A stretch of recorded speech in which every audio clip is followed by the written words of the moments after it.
Under the burning sun of the Wild West, the town of Dry Creek lay quiet, covered in dust that seemed to never leave its streets. Samuel, a tall man with tired eyes and a weather-beaten face, guided his horse slowly past the wooden storefronts. He had spent weeks on the trail, carrying nothing more than his saddlebag, a bedroll, and the quiet determination that had always kept him moving. He was not a man who looked for trouble, but he was not afraid of it either. Most people knew him as a drifter, a stranger who came and went, never staying long enough to put down roots. Yet beneath his quiet nature, Samuel carried something rare in those lands, a sense of justice that no hardship had been able to burn out of him. That afternoon, as Samuel stopped at the edge of town to water his horse, his eyes caught sight of something strange near the old Miller farm. The pigs were gathered around a wooden trough, pushing and grunting as they fought for scraps. At first, Samuel thought nothing of it, but then he froze. Among the animals, crouched low and hidden by the mud, was a small figure. He squinted in disbelief. It was a little girl. She was no more than 8, her hair tangled and wild, her clothes torn and caked in dirt. Her thin hands reached down into the slop, scooping up pieces of bread crusts and potato skins. The pigs pushed her aside, but she fought back like one of them, determined to eat. The sight hit Samuel harder than any bullet could. His chest tightened and a wave of anger rose inside him. Not anger at the child, but at the cruelty that had left her there. Samuel dismounted, his boots crunching against the dirt as he stepped closer. The girl noticed him and froze like a cornered animal. Her eyes were sharp, filled with fear and hunger. She clutched a piece of food against her chest as if he might take it from her. For a moment, Samuel said nothing. He knew if he moved too fast, she might bolt like a scared rabbit. Instead, he spoke gently, his voice low and calm. "Easy now, little one. I'm not here to hurt you." But the girl didn't trust him. She took another bite, glaring at him with defiance, as though daring him to chase her away like the rest had. The farmer's wife came out of the house and saw Samuel standing there. Instead of shame, her face twisted into irritation. "Don't waste your time," she called out. "That's Clara. She's been running wild ever since her folks died. Nothing but trouble. Best to let her be." Her words stung Samuel. He turned back to the girl, Clara, and wondered how a town could let a child sink so low.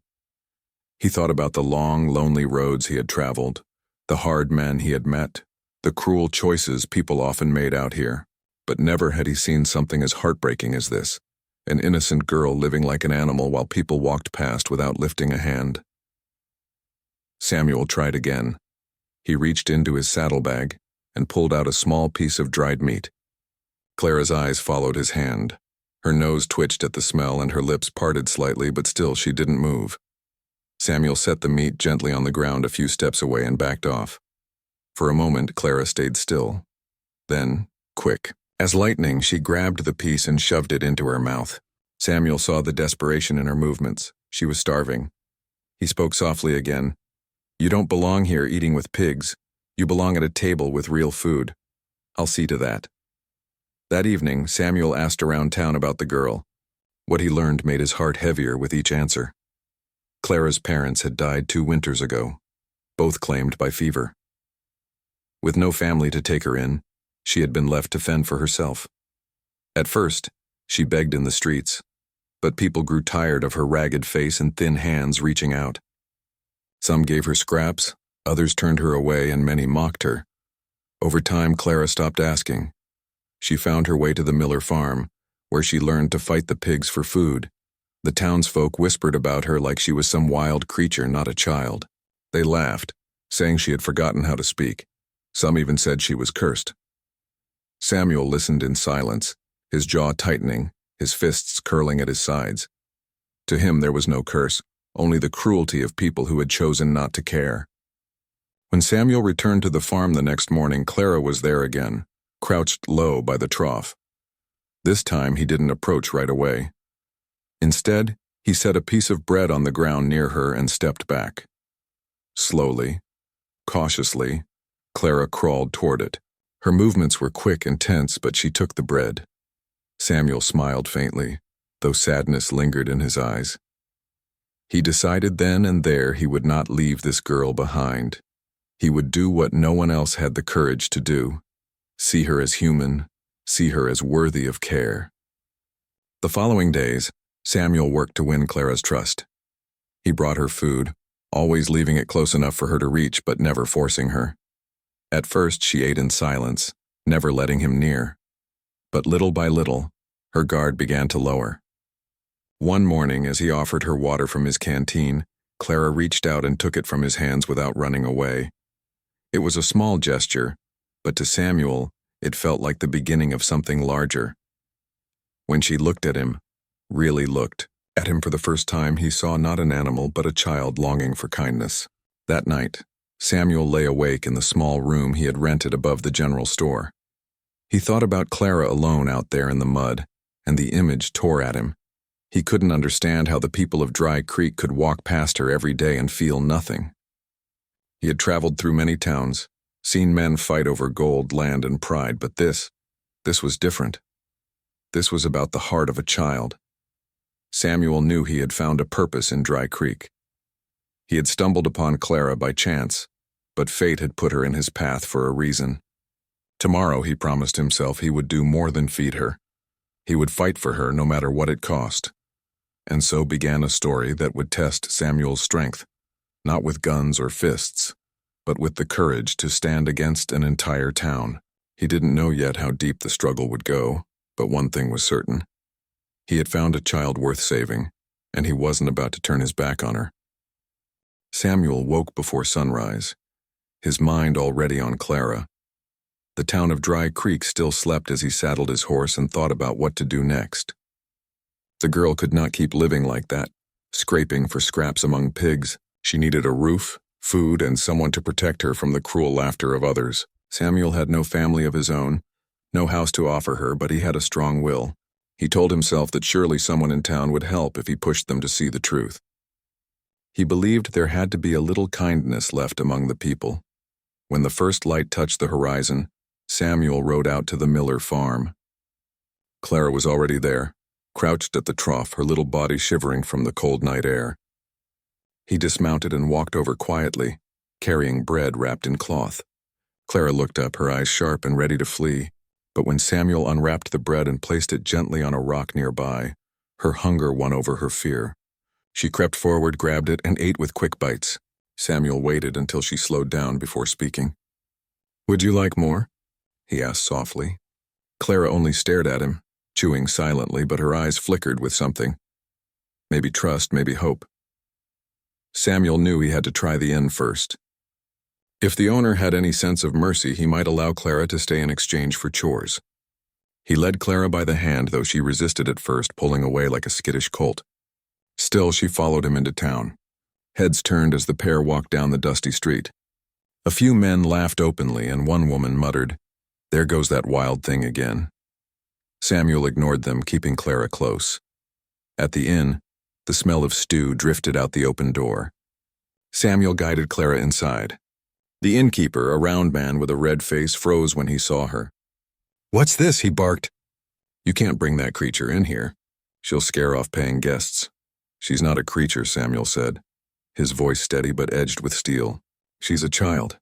She needs food and a place to sleep." The innkeeper shook his head firmly. "I won't have her under my roof. Folks already complain when she's nearby. Bad for business. Take her out." Clara shrank behind Samuel, her small hands clutching at his coat. Samuel's jaw tightened. He wanted to shout, but he knew anger would close more doors than it opened. Instead, he asked, "Do you have any heart at all? Look at her. She's starving." But the innkeeper crossed his arms. "Not my problem. Get her out." With a heavy heart, Samuel led Clara back into the street. She looked at him, her eyes wide as though wondering if he would give up too. But Samuel's face was firm. "Don't worry, little one. We'll find another way." Next, Samuel tried the sheriff. He marched into the small office with Clara at his side. The sheriff, a tall man with a shiny badge and a cold smile, leaned back in his chair. "What's this about?" he asked lazily. "This girl has no one," Samuel explained. "She's been living like an animal, eating with pigs. Someone needs to take responsibility. She needs shelter, food, safety. That's what lawmen are for, isn't it?" The sheriff chuckled. Laws for keeping order, not feeding strays.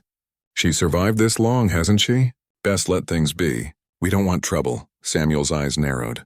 You mean you don't want to offend the ranchers who run this town? That it? The sheriff's smile faded.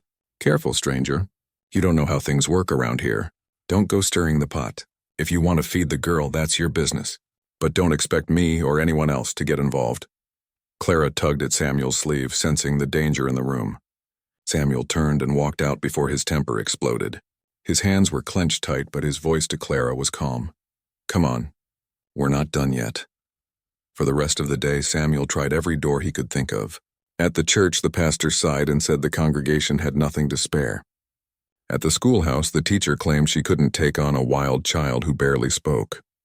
At the general store, the owner shook his head, saying she would only bring trouble. Every place he tried, he was met with cold eyes and dismissive words. By nightfall, Samuel felt the weight of defeat pressing down on him. But Clara, though silent, showed a glimmer of trust. She no longer tried to run from him. When he offered her a piece of bread that evening, she took it with gentler hands, even pausing to look at him before eating. Samuel realized she was starting to believe he would not leave her, no matter how the town turned them away. Later that night, Samuel sat by the edge of town with Clara beside him. He built a small fire and warmed beans in a tin cup. Clara ate quietly, her face lit by the flames. For the first time, he heard her voice, soft, broken, but clear. They throw stones, she whispered. Samuel looked at her carefully. Who does? She glanced toward the town. People, when I ask for bread. They laugh. They say I'm dirty. They don't want me. Her words trailed off, and she looked down at her hands. Samuel felt something twist in his chest. He had seen many injustices on the road. Men cheated, women mistreated, workers crushed by greed. But nothing compared to the cruelty of ignoring a hungry child. He put his hand gently on her shoulder. You're not dirty. You're not unwanted. They're wrong. You hear me? They're wrong. Clara's eyes watered, though she quickly wiped her face with the back of her sleeve. For the first time, a faint spark of hope appeared in her expression. She leaned slightly closer to Samuel, as if testing whether it was safe to trust him. That night, Samuel promised himself he would not leave until Clara's life was different. He knew the road ahead would not be easy. The whole town had already chosen to turn its back on her. But Samuel had faced hard trails before, and he knew one thing for certain. He would not abandon her. Not now, not ever. The next morning, as the sun rose over Dry Creek, Samuel took Clara's hand again. This time she did not resist. She walked beside him quietly, her small steps matching his.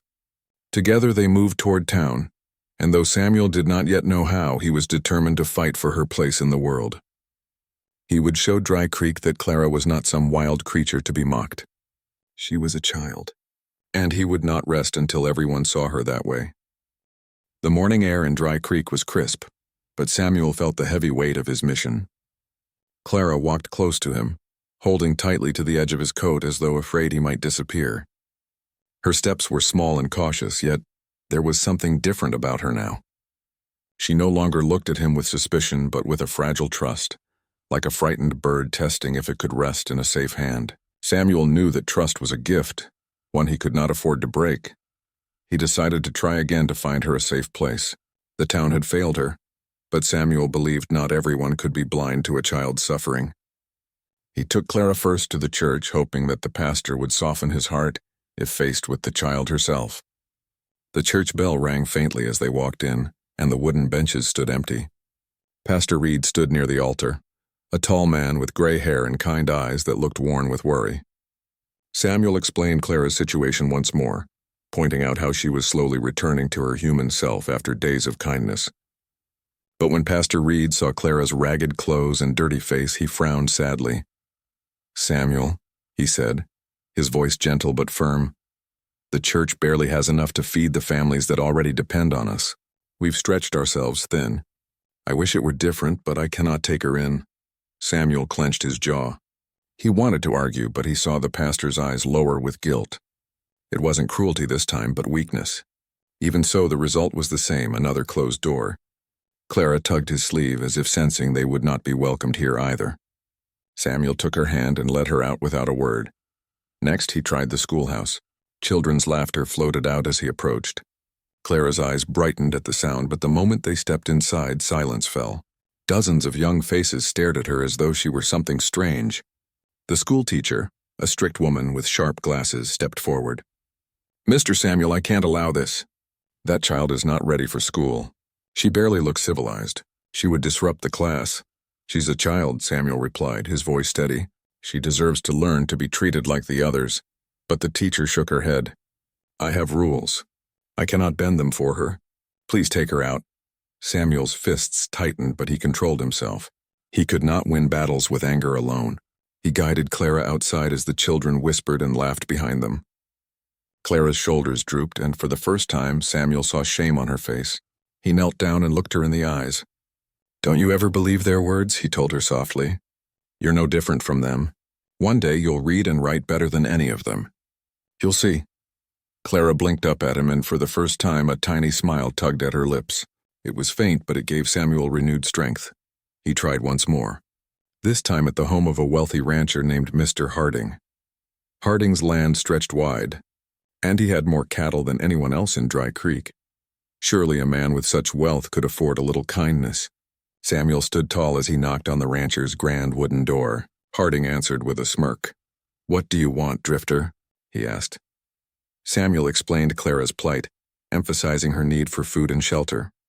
Harding looked at Clara with a cold laugh. "That little rat? I've seen her scurrying around. She belongs in the mud where she came from. You think I'll waste food on her? She's as good as an animal." Samuel's blood boiled, but he kept his voice low. "She's a child, not an animal. And one day you'll regret the way you talk about her." Harding stepped closer, his eyes narrowing. "Careful, stranger. You're new here. Don't go telling me how to live in my own town. If you want to feed her, that's your burden. But don't expect others to follow your foolishness." Samuel turned without another word, though his hands shook with anger. Clara clung to him, sensing his frustration but also his protection. By now, rumors had begun to spread across Dry Creek. People whispered that a drifter had taken the wild girl under his wing, stirring trouble where there had been none. Some mocked Samuel openly, saying he was wasting his time. Others looked at him with suspicion, wondering what his real motives were. Samuel ignored them all. Each insult only strengthened his resolve. That evening, Samuel sat with Clara by a campfire just outside town. He gave her a small book he had carried in his saddlebag for years.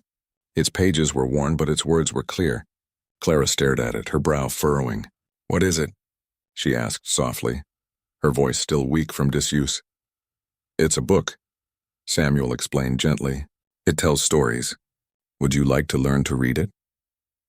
Clara hesitated, then nodded slowly. Samuel opened the book and pointed to the first letter. "This is an A," he said. She repeated the sound quietly, almost shyly. They went on like that for hours, Samuel patient and steady, Clara eager but clumsy. Yet by the time the fire burned low, her eyes shone with determination. She whispered, "I want to learn more." Samuel smiled. "And you will. As long as I'm here, I'll teach you." That moment changed everything. Clara was no longer just a hungry child surviving on scraps. She was beginning to dream again. She wanted to be like other children, to wear a dress, to sit at a table, to read books. Samuel saw that spark in her and knew it was worth fighting for. The following days grew more difficult. Men on the street began to threaten Samuel. "Leave her be," one growled. "She's not worth it." Another spat near his boots, muttering, "Outsiders stirring up nonsense." But Samuel stood tall, his eyes unflinching. "She's worth more than all your golden cattle," he replied. His words spread quickly, and soon people called him reckless, stubborn, even dangerous. Still, Samuel pressed on. Each day he taught Clara new letters, brought her food, and slowly restored her dignity. She began to hum old songs she remembered from her mother, her voice carrying softly in the night air. She even laughed once, a sound so pure it startled Samuel. That laugh reminded him of everything he was fighting for. By the end of the week, Samuel knew the town would not change easily. But he also knew he could not give up. Clara had begun to hope, and that hope depended on him. He realized that saving her was not just about feeding her. It was about standing against every cruel hand that had pushed her down.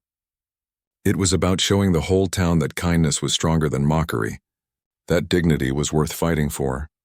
As Samuel sat by the fire one night, Clara curled beside him, he whispered a vow into the dark sky. "I'll fight for you, little one. Even if it means standing against them all, you're not alone anymore. Clara stirred and looked up at him with tired eyes. For the first time, she spoke words filled with trust. Thank you. And Samuel knew then that he had already won the first battle. Not against the town, but against Clara's despair. The rest would come, and he would be ready. The town of Dry Creek never slept quietly when trouble was near, and by now Samuel and Clara had attracted enough attention to make a stir. Word spread of the drifter who had taken the wild girl under his wing. Some whispered about him in fear, others in admiration, and a few sneered openly, claiming he was stirring things that didn't concern him. But Samuel ignored the gossip. He had faced worse dangers on the road, men who wanted his life or his money. This was different. This was about a child's life, a small life that deserved warmth, safety, and a chance to dream. Samuel spent the early morning gathering supplies. He bought a small loaf of bread from the general store, a tin of beans, and a piece of cloth to patch some of Clara's torn clothes. Clara watched him quietly, her eyes wide with curiosity. She had begun to trust him more each day, but she still carried the memory of rejection everywhere she went.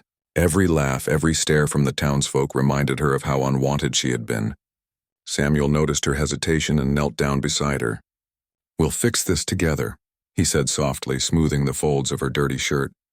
"Step by step. You'll see."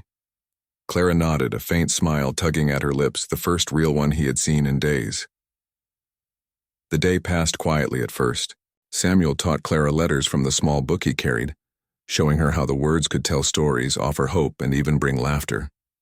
She began to form words, small but meaningful, and repeated them with pride. "Dog," she said softly, pointing to the farmer's mutt sitting nearby. "Cat," she whispered when she saw the barn's tabby. Samuel clapped gently, praising her efforts. "That's it. You're learning. You're already smarter than people give you credit for." Clara beamed, her face lighting up with something like joy. It was a rare, fragile moment in the harsh world of Dry Creek. But the peace could not last. In the late afternoon, as Samuel and Clara walked through the main street carrying their small bundle of supplies, a group of men approached. They were hired by Mr. Harding, the wealthy rancher who had laughed at Clara's plight days before. Their faces were hard, eyes narrow, and hands resting near the weapons at their belts. "That girl doesn't belong here," one man growled. "Take her back where she belongs, or we'll make you regret it." Samuel stopped and turned, placing himself between Clara and the men. He was calm but unwavering.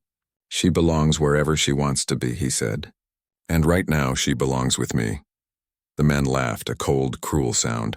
One stepped forward, swinging a fist at Samuel, but he dodged easily. Another lunged with a knife, only to be met with Samuel's swift block. Clara hid behind him, wide-eyed and terrified, but Samuel's presence was a shield. He fought with nothing but raw strength and determination. No malice in his heart, only the fierce desire to protect the girl who had been so cruelly abandoned. By the time the dust settled, the men staggered back, bruised and angry, and Samuel stood tall. Exhausted but unbroken, Clara peeked out from behind him, her hands trembling but her face full of awe. You saved me," she whispered. Samuel knelt, placing a gentle hand on her shoulder. "And I always will," he said, his voice steady. The next morning, Samuel knew he could not fight alone. The town needed to see Clara as she truly was. Not a wild child, not an animal, but a human being deserving of care. He began to approach townsfolk individually, speaking to those who might have a spark of kindness. Slowly, a few began to listen. An old woman, tired but wise, offered Clara some of her own clothes.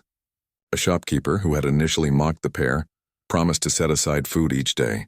Even Pastor Reed, though hesitant, admitted he could arrange for Clara to attend lessons in small groups, so she could begin learning properly. Clara's transformation was remarkable. She began to walk taller, her small shoulders straightening, her eyes brightening. She learned quickly, repeating letters, forming words, and even attempting small sentences.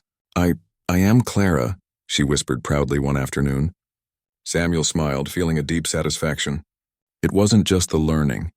It was the dignity she was reclaiming, the hope returning to her small life.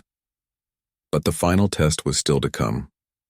Mr. Harding and the sheriff, angry that Samuel had defied them, decided to confront the drifter and the girl publicly. They marched into the main street, their voices loud and threatening. "You will give her back," Harding shouted, "or face the consequences." The townsfolk gathered, some fearful, some curious, as Samuel stood firm, Clara by his side. Samuel raised his voice so all could hear. "This girl is a child. Not a problem, not a burden. She deserves food, safety, and respect. Who are you to deny her that? Are you proud to mock a child? Are you proud to throw stones at someone weaker than you?" Silence fell. The weight of his words pressed on the crowd. Some looked away, ashamed. Some whispered among themselves, beginning to see the injustice they had ignored. Slowly, one by one, townsfolk stepped forward. An old man offered to help with lessons. A young woman with a basket of food promised to care for Clara. And even the church pastor, head bowed, admitted that he had been wrong to turn them away. Mr. Harding's face turned red with anger, but he was alone against the swelling support around Samuel and Clara. The sheriff, realizing his position, reluctantly lowered his hand.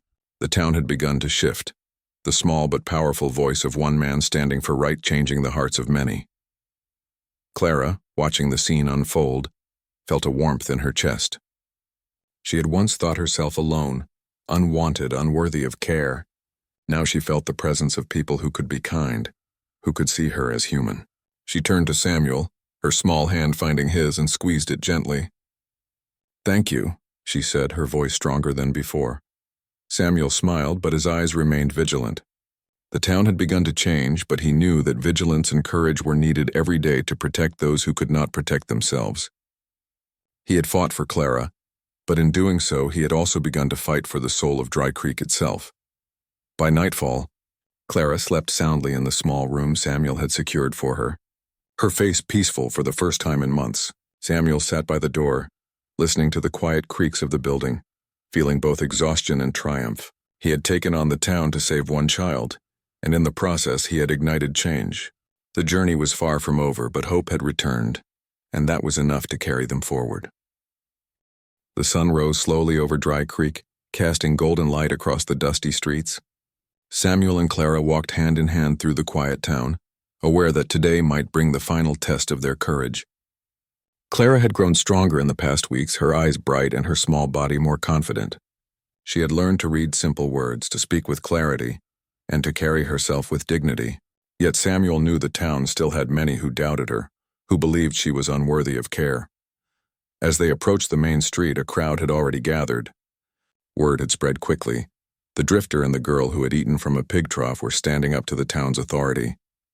Mr. Harding, the wealthy rancher, and Sheriff Collins were at the forefront, their faces red with anger. The townsfolk watched nervously, some curious, some hesitant, and a few finally ashamed of how they had treated Clara. Samuel stepped forward, his eyes calm but piercing, and placed himself between Clara and the men. "She is a child," he said firmly, "not your property, not a burden, and not a creature to be mocked. She deserves a chance to live, to learn, and to be treated with dignity. Every person here who has ignored her, mocked her, or turned away, look at her now. This is what you have denied. Are you proud of yourselves?" The crowd was silent. Clara, standing beside Samuel, lifted her chin, her small hands clasped together. There was fear in her eyes, yes, but also courage. The courage that had been nurtured by Samuel's patience and protection. She had begun to understand her own worth, and it showed in the way she held herself. Mr. Harding stepped forward, his voice sharp. "You cannot just take her. She belongs on my land, helping with chores. That's where she is needed." Samuel shook his head. "No, she belongs wherever she wants to be. She belongs with people who care for her, and if you think you can force her back into the mud, you are wrong. I will not allow it." The sheriff scowled, placing a hand near his holster. "This is our town. You can't just—" Samuel raised a hand to stop him. "This is our responsibility, Sheriff. Not just mine. You've let her suffer long enough. Now it's time to do what is right, not what is easy." Something shifted in the crowd. The old woman who had offered Clara clothes stepped forward, her hands trembling slightly. "I will care for her," she said. "She will eat, she will have a roof, and she will learn." A shopkeeper joined her, promising food. A young mother stepped forward with a small basket of supplies. Even Pastor Reed, humbled and ashamed, admitted he could arrange lessons for her at the church school. Slowly the tide turned, and Samuel saw that change, though small, was possible. The town's cold indifference began to melt under the warmth of collective conscience. Mr. Harding's face turned purple with anger, but no one followed him. Even the sheriff looked uncertain, seeing that the people were choosing compassion over fear. Samuel stood firm, his hand resting gently on Clara's shoulder. "You see, little one?" he said softly. "There are good people here, and we will make sure they see your worth." Clara's eyes shone with tears, but this time they were not tears of fear or sadness. They were tears of hope. She smiled at Samuel, a small but radiant smile that lit up her entire face. I'm not alone," she whispered. Samuel nodded, his heart swelling with pride. "Never again," he promised. "No one will make you feel small again." Over the next few days, Clara's life began to change in ways she could hardly believe. She slept in a warm room above the old woman's home, ate regular meals, and learned to speak and read under Samuel's patient guidance. Each day she grew stronger, more confident, and more joyful. The townsfolk began to see her differently too, no longer a wild girl to be mocked, but a child full of potential, deserving of love and respect. Samuel continued to guide her, teaching her lessons beyond the pages of books. He taught her how to stand tall in the face of adversity, how to speak up when injustice appeared, and how to trust her own heart. Clara began to laugh freely, play with other children, and even run through the streets of Dry Creek without fear. The transformation was remarkable, and it reminded Samuel why he had fought so hard. It was never just about feeding a child. It was about restoring hope, dignity, and humanity. One afternoon, as Samuel and Clara walked through town, she ran ahead to greet the children playing in the street. She laughed and shouted, her voice bright and clear, and Samuel watched with a mixture of pride and relief. The little girl who had once crouched beside pigs in a trough was now part of the community, accepted and cherished. Samuel knew he could ride on now, his mission complete, but the bond between him and Clara would never fade. He had saved her life, and in doing so had changed a town that had once turned away from what was right. As the sun set over Dry Creek, Samuel tipped his hat to Clara, who waved with a wide smile. "Thank you," she said again, her voice full of warmth and certainty. Samuel nodded, his eyes misty, knowing that the girl he had found at the pig trough would never be forgotten by anyone who had witnessed her journey. The town had learned a lesson, and Clara had learned her own strength. Samuel mounted his horse, giving the town one last look. He knew the path ahead would be different for all of them now, but he also knew that he had done the most important thing. He had restored hope to a child who had been forgotten. With a final glance at Clara standing proudly among those who now cared for her, Samuel rode into the horizon, the dusty trails of the Wild West stretching before him.